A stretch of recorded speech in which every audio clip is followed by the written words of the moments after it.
Good morning, afternoon or evening, ladies and gentlemen, all in crypto here, and welcome back, guys, for what is going to be nothing short on this smashing Saturday of another jam-packed daily market update. And if you are new around here and finding yourself on my channel for the first time today, don't forget to check out that subscribe button because we drop an update just like this one around 1 p.m. UK time every single day to help you guys stay up to date with the latest and greatest things happening in the crypto space, but also the broader markets. That's exactly what we're going to be doing in this video. We're going to be starting off with some news from Brad Garlinghouse, who, of course, tomorrow will be appearing on a 60 Minutes interview. Now, I think that's going to have some quite bullish ramifications for XRP, which is a trade that we've very much been on, and there's a lot of juice to be squeezed out of that lemon. So we are going to be starting off there. Then we're going to be bringing back the Crypto Czar, the Crypto and AI Czar, which is, of course, David Sachs, member of the ALLIN podcast, very successful businessman in those sectors that he's now the czar over. And actually, there's trades to be had there. And one of which is his favoritism of Solana. We're going to be highlighting that. He spoke about how Solana can flip Ethereum. It's my belief also that Ethereum is not going to remain in that sort of prime altcoin spot forever. I just think it's kind of, to use an analogy, it's kind of like us now using the kind of computers and hardware that we use in opposition with using the, some of the older models that came before it that just, based on their design, couldn't quite facilitate some of the things that we use computers for today. Blockchain's going through a similar sort of renaissance. And then we're going to look at, obviously, Chokepoint 2.0. Now, the reason we bring this up is because yesterday Coinbase released the 23 so-called pause letters they received from the FDIC as a result of suing the agency to access the documents relating to what the crypto industry has dubbed Operation Chokepoint 2.0. The name refers to many players in the crypto industry. Allegedly has been a deliberate effort, or alleged there has been deliberate efforts by regulators to stifle the industry they deem untrustworthy by cutting off their access to banking systems. This is nothing new here. To start the video off, though, however, let's talk about the price. The plan that we very much laid out for Bitcoin all the way back when we were in the 16K range, which is where we entered the cryptocurrency space again. Certainly we made that call publicly on here, and I have a group of Patreons that can attest to that. The plan that we laid out is very much being followed, and we've had technical patterns that have formed the whole way, and we've now got technical patterns taking us into the future. 130K, 151K, and a potential 306K Bitcoin. So we know generally Bitcoin is the tide that rises and sinks all ships. We need to get a video out specifically talking about Bitcoin dominance because there's a lot that you can derive from it, certainly if it's to follow the direction we believe it's going to head in. When you look at the total cryptocurrency market cap, of course, it's got Bitcoin in it. We've got those technical targets taking it to 6.1 trillion. And when we look at total 2, we've got a $3.7 trillion target here. When we look at total 3, we've got a $1.5 trillion target here. And when we look at others, everything outside the top 10, we've got a big target of $2 trillion and certainly a smaller one getting you to $1 trillion. When we look at ETPs, which are a basket of cryptocurrencies, they very much sing the same song as everything else that we've looked at. And when you get this kind of technical confluence, really what it's doing is it's stacking the odds in your favor of being right on the direction of the market. And we're showing all this, and we can do sort of really deep studies on each thing that we're showing and really flesh all this out. But we're showing it quickly just to sort of calm people down. You are going to have volatility with this market. It's inherent with the altcoin market. But ultimately, the broader trajectory that we are on is one to the upside. And of course, this is just technically looking at things. This was all signaled. All of these sort of patterns were forming, whether it's the bull flags on Bitcoin, whether it's the inverse head and shoulders on Total 2 or others, or the ETPs. They're all forming their sort of right shoulders or the pattern pre all the news that we got in regards to Trump and what he's planning on doing with this industry. So when it walketh, talketh, and quacketh like a duck, it's a duck, ladies and gentlemen. You want to be positioned optimally right now. I have altcoins that I literally think are going to do, by the time this bull market is over, I mean, I think even something like Stellar Lumens would have done like a 70-something X for us if it gets to sort of those targets that we put out, let alone some of the AI projects and things like this that we're looking at. You can literally change your lives this cycle, guys.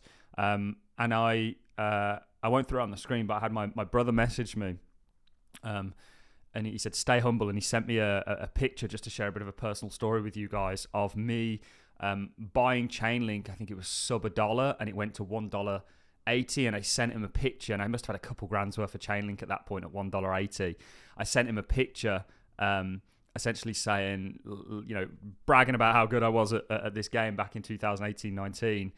And then, of course, it went to 40, 50. And you can imagine a couple grand to those kind of multiples, that can change people's lives. And I think this run's going to be bigger than the ones that we've seen prior. So enough of that. Let's talk about Brad Garlinghouse. Now, he is going to be on 60 Minutes. I want to play this clip. So what I'm going to do is go ahead and go back to myself and mute my mic. This is coming out tomorrow, as far as I can work out. We won't be able to stream it because it'll be copyrighted, but we will definitely report on it. We are very bullish on XRP. We've been some of the few people to highlight the pattern that it's in and actually speak about the role that XRP is going to play as a bridge asset, but also the role that it's going to play in regards to enabling the dollarization of the world and the dollar kind of standard. Because it's very ironic, isn't it, that this industry spawned out of one thing, Satoshi's vision, and we are so far away from that. In fact, just yesterday, the BlackRock or the US ETFs became the largest holder of Bitcoin out of anybody.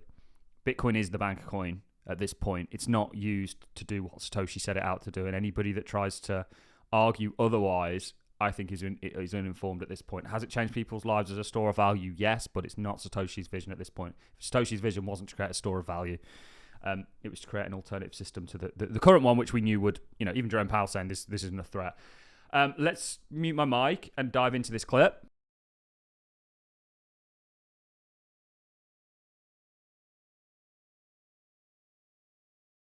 Crypto for all of us. Brad Garlinghouse's cryptocurrency company and two others contributed $144 million to support pro-crypto Republicans and Democrats running for Congress.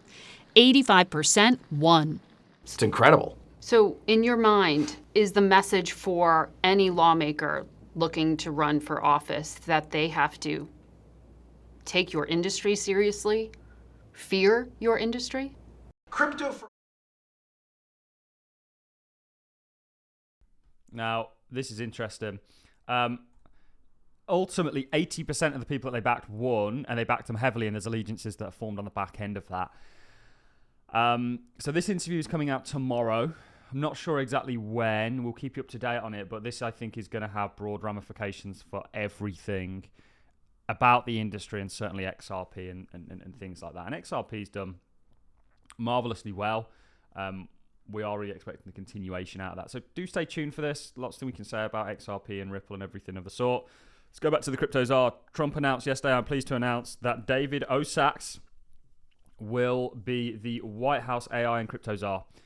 Now, David Sachs has a company or an investment fund called Multicoin Capital, and they believe Solana has the potential to overtake Ethereum and are very much a Solana company.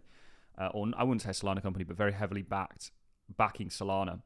So we've always said this, leave your biases at the door when it comes to making money. I'm not a fan of Solana. If I'm being absolutely honest, I'm not a fan of Solana as a blockchain, what they're trying to do, et cetera, et cetera, et cetera. I think they're just basically being chosen by the industry, and the industry is bought in, and now they're just trying to shill it and pump it and whatever. That's my honest opinion on Solana. The chain goes down all the time. I think there's better options out there to do what blockchains are trying to do. However, it's been chosen. And actually, the new crypto czar is a Sol guy, and we've got that $2,000 target for Sol. I own Sol, to be totally open and transparent. It's not my biggest position by any stretch of the imagination, but it's something I have exposure to. And it's for reasons like this. How can you expect a human being not to be biased when their own capital and companies are at stake? And he talks about here how, in all fairness, by the way, this isn't any kind of a disrespect to David Sachs. This is an unbelievable American figure, a businessman who has done extremely well in this sector and in the crypto sector as well. I'm just saying that there's absolute allegiances here to Sol. And in some cases, why shouldn't there be? And this might be something to look into, and maybe Solana's ecosystem and some of the other cryptocurrencies that this guy's spoken about and has sort of endorsed from an opinion point of view on the podcast, but also from how his company represents. They also were investors in Bitwise's ETP, which of course has a basket of cryptocurrencies in it, so they'll have exposure to these also. So this is absolutely something to bear in mind. It's very interesting. Let's now talk a little bit about Chokepoint 2.0. Today, Coinbase released the 23rd or 23 so-called pause letters they received from the FDIC. as a result of using the agency to get access to documents relating to the crypto industry, has dubbed Operation 2.0. The name refers to many players in the industry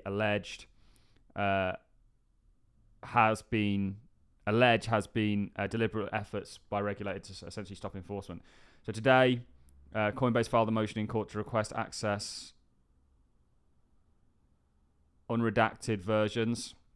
However, it begins the question, what, if any, is the FDIC trying to hide in these missive that warrant didacting them so heavily?